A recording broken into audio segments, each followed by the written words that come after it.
Hi guys. I'm not at school today, obviously, as you can tell, but I did record this for you so that you know what is happening today and what you're going to be working on.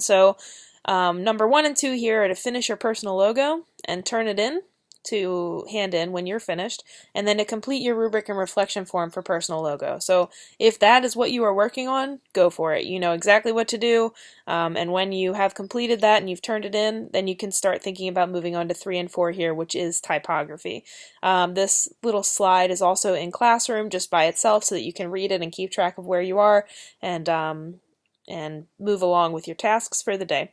So typography, I'm going to talk a little bit about typography today for those of you ready to move on to it. If you had my class in 6th grade for computer applications, we did a typography type project then as well, but we used Photoshop for that one, and it's a little different technique. But we're going to be practicing a typography with this little dinosaur guy right here because he is a very simple cartoon with really easy to see changes between colors, and he'll be good to practice on so that when we have the technique successful here, then in our final project it'll be really successful. So you're going to make sure that when you're ready to move on to this, you're going to open up Illustrator and you are going to create a new document.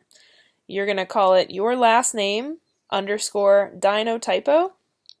Dino Typo stands for Dinosaur Typography, and then you're going to make sure that it's a vertical canvas. So I changed my numbers here to 8.5 and then 11 inches. The units thing, which is off my screen right now, make sure that the units says inches. Don't just change this to 8.5 points, because then you'll have this teensy tiny little canvas. So then you're going to drag your dinosaur from the handout folder. He's in handout. You're going to drag him onto your canvas.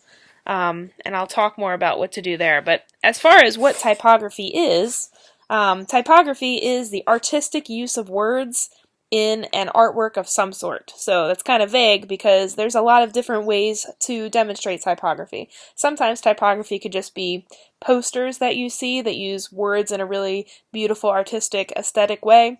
As for our project, we are going to be creating a replica of your reference picture completely out of words. And these words are going to stretch to fill up each color in the image. So if we look at this little version of Mario right here in this car, these are 2 student examples, and I have a lot more student examples to show you on my school computer, so I have to wait until I come back, but I have a lot more examples to show you of really successful works done by other students, and you probably even saw some in the gallery when we went in the Wildcat Gallery. But you can see here, like for example, where Mario's arm is, this says ARM for arm, and these letters are pulled out all the way to the edge of that red space.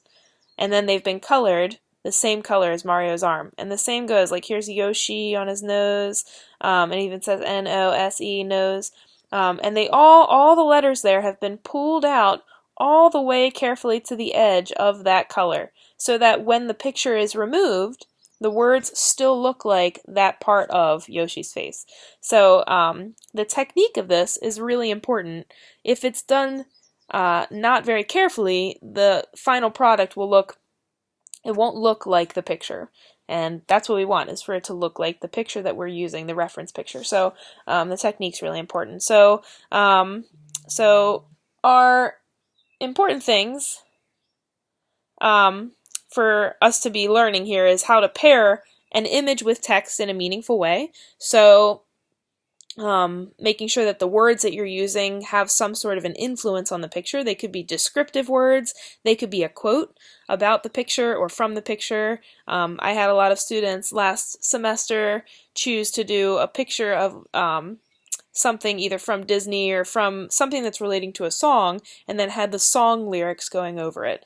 So if you really like a musical artist and they have a meaningful quote from one of their songs that you like, you could really easily create a typography based on that meaningful connection. We're also going to be able to use Illustrator to form and alter vector type, so type meaning words. And some people got to gradients, some people didn't. I'm not sure if we will, but that's also there as an extension. I put this little list of step-by-steps just printed or for you to open up in Classroom so that if you listen to me and you understand but you just want to make sure you're doing all the steps correctly, this is here with just the steps written out like described. But I am going to walk you through how to do each one of them. So those are that is in Classroom as well. Here's a couple more examples of student works. Really well done, pulled out to the edges. This guy used a ton of words. So you could easily have just done one big word down his arm, but he chose to do lots of smaller words. So it's just more of a style thing. This one here is a quote, so it says, "Sometimes the simplest things take up the most room in your heart," which is cute. Darth Vader, he's got some gradients going on here. So the dinosaur that we're going to do, here's a version of it almost completed that I've done with students. So you can see, once the picture of the dinosaur is removed, these words are standing in for the shape of each part of the dinosaur. So I've very successfully pulled the letters all the way to the edge of that part of the dinosaur so that it looks like it fits correctly.